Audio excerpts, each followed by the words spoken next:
So y'all treating me like if I'm constantly getting in trouble for it. And I'm not trying to be rude. I'm really not. But I'm the one that I am one of those persons that means it when he says it. Did you think this was going to be rainbows and gumdrops? No, I didn't think that. I'm just If you have that kind of attitude and you go into it, attitude judge is just tell me. It's a conversation. It's no, but Nathan, I want him. like I'm just a hardened criminal. All I did was I was young. I made a mistake. I was 20. I made a mistake. I was drinking. Please do not admit to committing the offenses. They actually haven't been found guilty yet. But I didn't assault nobody. But I You're pleading understand. guilty to assaulting. But I understand. You're not going to take your agreement. At the same time, I don't like this conversation.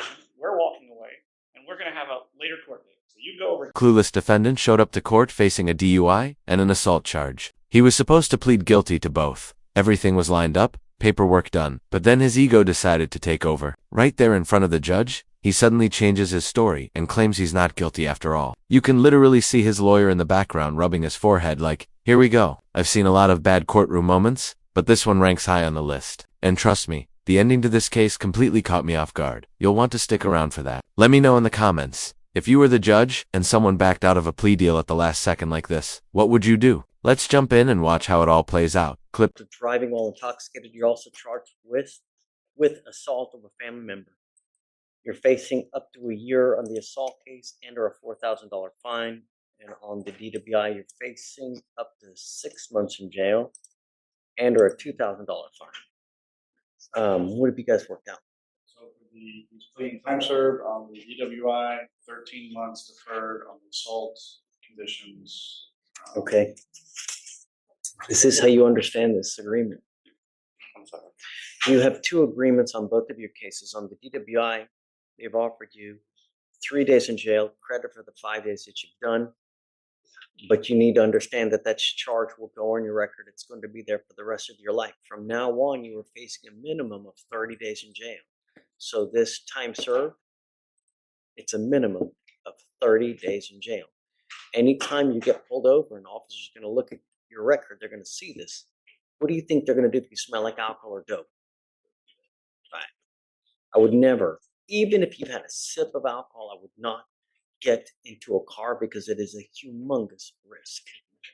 As far as the assault of a family member is concerned, you've worked out an agreement. They're offering you a 13-month deferred. Deferred is a type of probation that if you successfully complete it, you do not end up with a conviction on your record. You must understand, though, that this comes with an affirmative finding of family violence, meaning that if you ever pick up another one of these cases, even if you successfully complete the deferred, you will be looking at a 3rd-degree felony, a minimum of 2 years in prison, a maximum of 10 years in prison. You can also never own a gun or ammunition as well. You will be signing this other piece of paper here, which is a written admonition that you are ineligible to possess a firearm or ammunition as a result of this plea bargain agreement as well. What you need to understand, it's firearm is a very loose term, so you need to understand. If you don't understand what a firearm is or what a weapon is, you need to talk to a lawyer because that's one of the conditions. Do you understand? When you pick up criminal cases, there are a lot of collateral consequences, as you now see. It can impact you in ways that you never, ever see. That's why you need to strive to never pick up any kind of cases. And when you pick up multiple successive cases, it kills you. And now you're ending up with these things, with both of these. Anytime you come into a contact with an officer and they look at your record, you think that you'll get the benefit of the doubt. Be careful. Just all I'm going to tell you is be careful. Now, part of the agreement on the deferred, you need to also understand you give up nearly every right known to man by entering this agreement.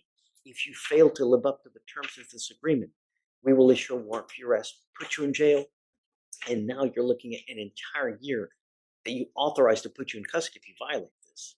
You understand? For you to complete this successfully, you have to do a Batters Intervention Prevention Program. It's called a VIP class. This is a 15-week, I'm sorry, is it 8? It's 18, right? 18-week class that you have to go to 1 time a week for 8. You don't have to do this. You can set your cases for trial if you don't want to do this.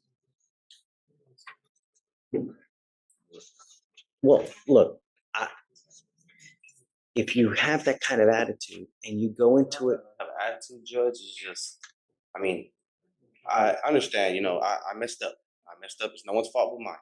I understand that. But y'all really treated me like I'm constantly getting in trouble for it. I'm not. I mean, I understand. I got a DUI and I ended up catching another criminal court. Did you think this was going to be rainbows and gumdrops? The moment this guy walked in, you could already tell what kind of energy he brought. As soon as the judge said he had to attend a weekly class for 18 weeks, he started shaking his head like a teenager told to take out the trash. Judge Fletcher has been doing this way too long to miss that kind of attitude. And showing up to court wearing a Nike hoodie while staring down a possible year in jail, that's a bold choice. If you're already complaining about an 18-week program, you're basically asking the judge to throw the book at you. This is the type of defendant who thinks they can outtalk the system instead of owning up, and it never ends well. If you agree this guy just made things worse for himself, hit that like button so more people see how ego always comes back to bite you in court. And here's the thing, though, Mr. Faris, what you need to understand is if you think it was bad here, that's what you're saying to me now. If you think it's bad now, wait till you get out there in the free world with even more conviction on your record. Life will only get more difficult with the more convictions that you get. I hadn't been getting in trouble for the past year. I got that DUI in 2020. I have not been in trouble for it since then. So y'all treating me like if I'm constantly getting in trouble for it. And I'm not trying to be rude. I'm really not. How did we treat you that you're constantly in trouble? Tell me. It's a conversation. But Nathan, I want him. How did we treat you in what way? I mean, I'm not saying y'all treating me in any way. It's just like the way you talk to me. I have like I'm just a hardened criminal. All I did was I was young. I made a mistake. I was 20. I made a mistake. I was drinking. It was just a mistake. Please do not admit to committing the offenses. They actually haven't been found guilty yet. You mean how I'm talking to you right now? Yes, sir. I'm telling you what to expect. And I understand that, and but I'm telling you how it's going to affect you. And I understand that. And I'm telling you that you can't own a gun. That's fine. No problem. You can't own any ammunition. That is fine. No problem whatsoever. If you pick up another assault like this, you're looking at 2 to 10 in the penitentiary. See, but I didn't assault nobody. But You're I understand. Guilty to assaulting. But I understand. You're not going to take your agreement. If you're telling me you're not guilty, then we're not going to do it. That's how this works. You're pleading guilty and admitting that you committed a crime. Okay. If you stand up here and say you didn't commit a crime, No, then you're not pleading this guilty. isn't like I don't. It's not a game, and I'm not going to let you plead guilty if you're not guilty. If you're not guilty, then let's try it. I'm not taking your plea of guilty if you're not guilty. That's it. At this point, I politely request that we reset this case, short distance, have the client's appearance be required. Well, hold on a second. How old is the case? I mean, the case is from 20. It's 510 days old. No, we set the case for trial today. That's it. And I'm not here to play games. If you're either guilty or you're not guilty, but we don't plead people guilty when they're not guilty. That's not a game that we play here. And understand, the way I talk to you now is in hopes that you don't pick anything up in the future, because I haven't. Do you know how many times I hear that? I'm pretty sure you hear it on an everyday basis. I'm sure you do. But I'm the one that I am one of those persons that means it when he says it. I'm going to hit the pause button. You pick up a case in 2020, and now you pick up a case in 2023. I'm going to hit the pause button here. What you're getting upset about is actually the language that the judge is required to say. He's not admonishing you about anything special about your case. He doesn't care anything about you. But what you're pleading guilty to carries with it these consequences. I understand. If you plead guilty to an assault family violence, there's an affirmative finding of family violence, as explained to you. A second offense is automatically a third-degree felony. Third-degree felony punishment range is 2 to 10. If it's a strangulation, it's now 2 to 20 because it's a second-degree felony. This is automatic, has nothing to do with you, only has to do with what you're pleading guilty to. The DWI is similar in concept. If you plead guilty to DWI today and get convicted, which is what you're planning on doing, the second one is automatically a Class A misdemeanor with a maximum punishment of a year in county or a $4,000 fine. That has nothing to do with the facts of your case and your level of guilt. It's just the fact that you were pleading guilty. At the same time, I don't like this conversation. We're walking away, and we're going to have a later court date. So you go over here. So if you want to continue on the DWI and tee up the assault, we can do that as well? No, Judge. With him, we're not doing any pleas.